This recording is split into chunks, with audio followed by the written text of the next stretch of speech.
Okay, measures of variation. So when you say vary, it's how far away something is. Okay, so when we're talking about variation, it's from the mean, but we'll talk about it in a minute. What's range? We all know this, right? Max minus min. So if I'm looking at this data set, the range is going to be, the max is 47 and 37. So the range is 10. That's something you learned a while ago. Okay, a little different than a function's range, which is the y value. So this is max minus min. Has to be quantitative. So that's something yesterday I didn't really emphasize. When you're talking about mean and median, can you do those with qualitative data?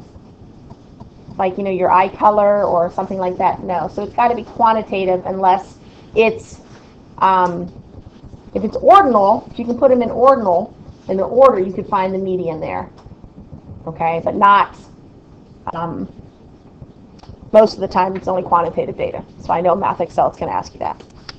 But this has to be quantitative data also. Okay? All right.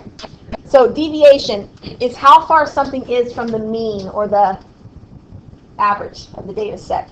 So remember the symbols. If you've got this little U guy, you're talking about the population. If you're looking at X with a line over it, that's the mean for the sample. So there's going to be different formulas. Understand, sample has the line over it. Population has a little U. Okay? So this is a basketball team, a ladies basketball team. So these are the heights.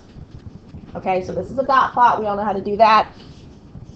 What's the average? So take a second with your calculator and find me the average of this basketball team's height. So our mean is 74.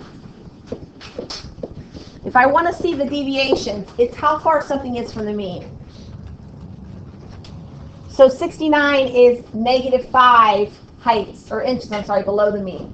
So you take the height, subtract the mean. So if you're below mean, you're going to have negatives. If you're above mean, you're going to have positives. If you're at the mean, you're going to have a 0. Right? That's very easy. Deviation means how far it is from the mean. Okay? We good. We need to know that to go to, it's a big old formula, and that's part of it. That's the first part. All right, so it's just how far something is from the mean. Okay. All right. So variance is the average of the squares of the deviations. It's the average of the squares of the deviations. So we're going to take each of those deviations and square them. This allows us to have positive values. Okay, that's why we're squaring each of those deviations, so we're dealing with positive numbers. So again, the formula looks really, really difficult, but think about what it's saying. It's saying add up x minus the mean, that's a deviation, squared, divided by the big N and the U tell you this is a population variance. This is the same formula, except it's using the letters showing for sample variance. The sample has n minus 1 in the denominator. Instead of the whole sample, you're subtracting by n minus, or dividing by n minus 1. So two slightly different formulas, but they're both for variance. If I'm finding the variance, for instance, of salaries, instead of thousands of dollars or whatever, it's going to be dollars squared. So it's a weird unit. So we don't normally talk variance. We're going to change that one more step to get our standard deviation, which is what we use. Okay, so lots of formulas.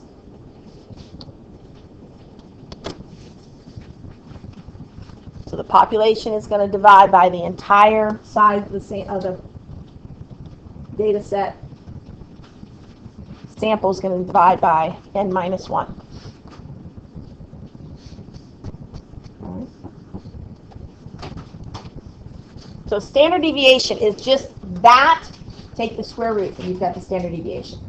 Okay? So the standard deviation is always greater than or equal to 0. So if you have a 0 variation, standard deviation means there's no variation. All the entries are the same value. the further away you are from the mean, the greater the standard deviation. Remember, these are all describing varying from the mean. Okay? The more spread out you are, the higher the standard deviation is going to be.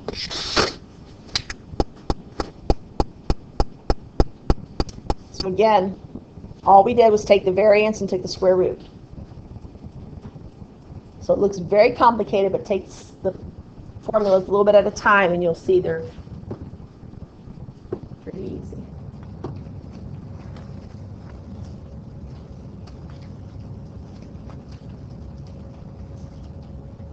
So when I'm talking standard deviation, I'm talking the same units. So the standard deviation for a male's height would be in inches. Standard deviation of size would be in dollars. So we want it to be the same unit so we can compare and talk about things. All right. So here's two basketball teams. Okay. Which one do you think would have the greater standard deviation? Which one is more spread out? The macaws. See how these guys are all, they both have the average of 74. So these guys are all kind of bunched up around the mean. So this one's much more spread out. So the more spread out a data set is, the bigger the standard deviation is going to be. Okay? So this is the procedure. You might want to write it down if you want to, or we'll kind of go through it. You can memorize it. You find the mean first step. Then you go through your list. It's helpful if you do it from a table.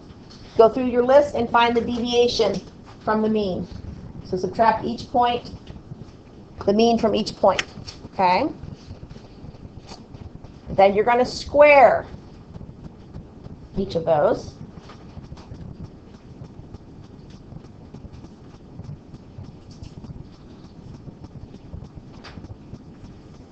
Then you're going to divide by n if you're looking at population, or n minus 1 if you're looking at sample.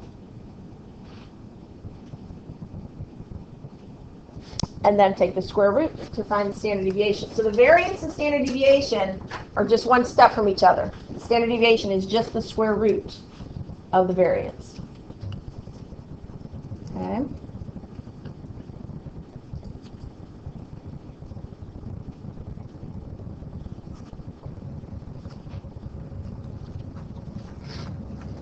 Like I said, your calculators will do this for you. So on the test, you have to show me you can do it by hand.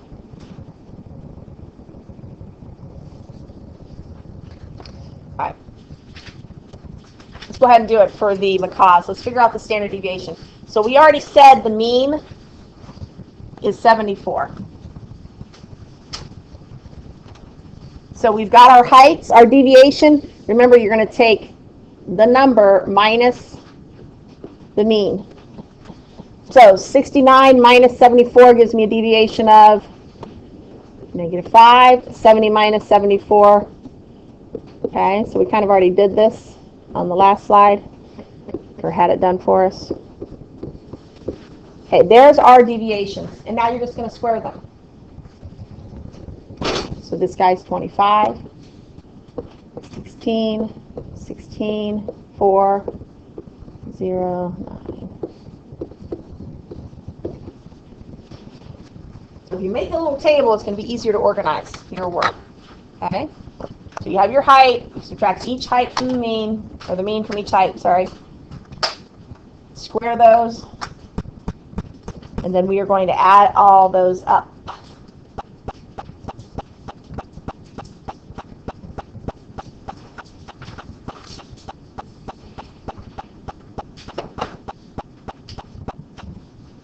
So the sum of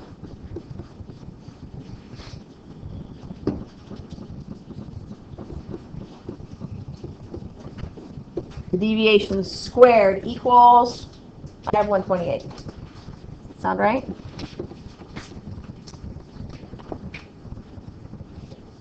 So then the population variance is just 128 divided by how many are in our set. There's 10.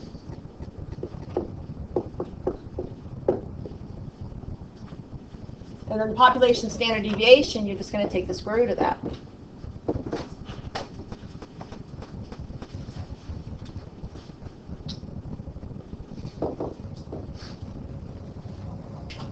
Okay. If you're talking about a sample, which this technically is, it's a population because it's the whole team's height, but let's say it was a sample. The difference between the sample variation and the population one is you take that total, and instead of subtracting by 10, or dividing by 10, you're going to divide by 9. You're going to subtract 1 from it.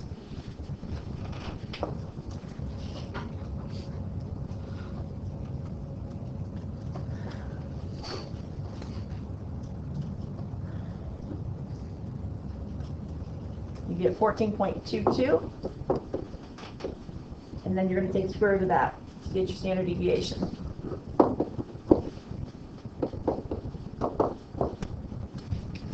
Okay. So the first step is the same no matter if it's sample or population. The formula is going to have different little letters and stuff. It's the same. When you get to the sample, population you divide by the total number in the data set, variance you divide by that total minus 1. Okay?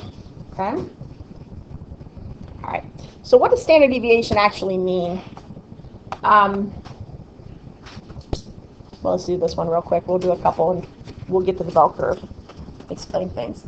Interpreting standard deviation. So every one of these has a mean of 5, and it's showing you the standard deviation. So there's no standard deviation because everybody's at the mean.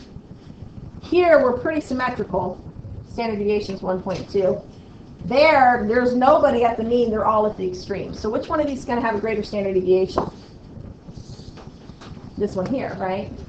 This one has standard deviation of 0, and then the more spread out they get, the bigger that standard deviation gets. Does that make sense? So if you're looking here and you're estimating, my mean is 4. What's my deviation from the mean? 0. So this standard deviation is going to be 0, whether it's sample or whatever, because there's no deviation. This guy here, the deviation for both is 1, right? Over here, you've got deviations of 1 up to 3, so either 1 or 3. So this is going to be more of a close to a 2 standard deviation. Okay, and then you could actually calculate them, but you can estimate them by looking at the spread. All right, so this, I'm hoping, I did in Algebra 2, the empirical distribution. This is where standard deviation kind of makes sense. Now, I'm going to give you like a little personal deal with standard deviation.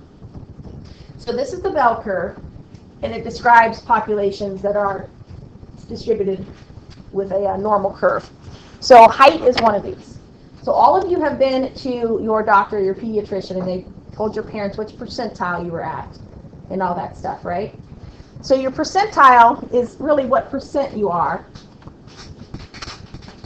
okay, from whatever. So it's not quite this, but we can get from there. We'll get there later this year. But your standard deviation, which they may not have told your parents unless there was an issue. So when my son Tanner, Nathan was born, Jimmy, you don't care how tall you are, right? How tall are you? You're 5'4", okay? And I know my husband's the same height. That's about 2 standard deviations below the mean. So this is where Jimmy sits. Jake, how tall are you? 6'3". 6'3". So, and I'm rounding here. The average male height for an adult male is really 69 point whatever. So we're going to say it's 70 inches.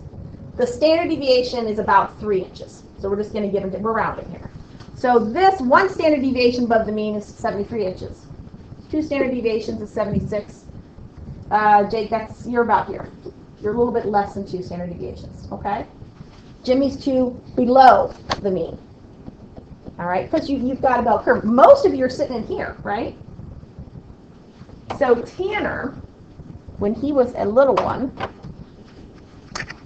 now notice 99.7% of the population is within 3 standard deviations of the mean. So when my son was little, he was over here, which I consider the freak zone. All right, so he was 3.15 standard deviations below the mean. So he was clear here. I want to say when he was 5, he still probably could hit that doorknob with his head. All right, so he's very, very small. So he's on growth hormone. Now he might be, he's still not quite as tall as Jimmy.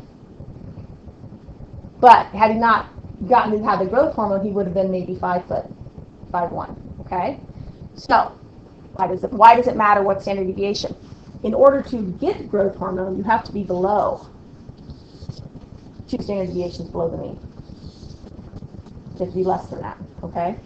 And that's a cutoff for a lot of things. So medical things it is, speech, same thing. Tanner sounded Chinese for like, I don't know how many years. And we got him tested for speech. He was 1.68 standard deviations below the mean. You had to be 2 standard deviations below the mean to qualify for special services in the schools.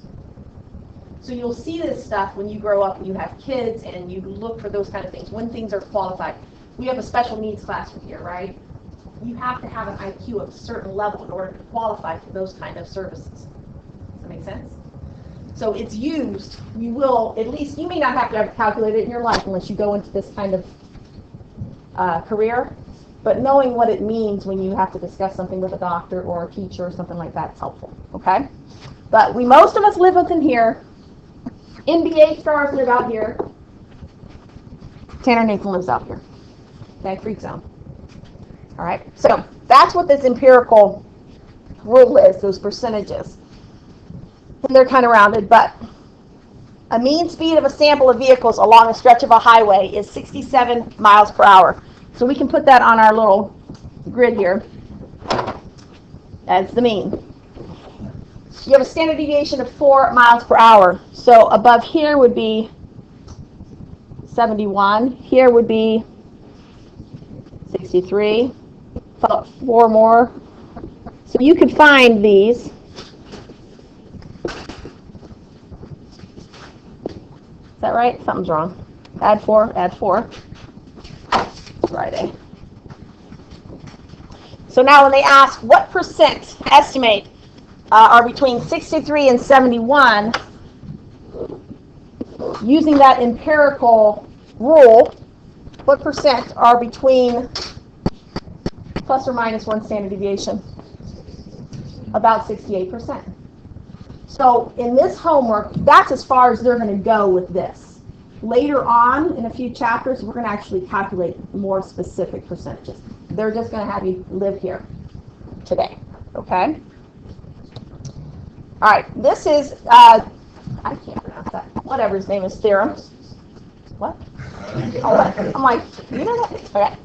The proportion of any distribution that lies within k standard units or standard deviations of the mean is at least 1 minus 1 divided by k squared, where k is any positive number larger than 1.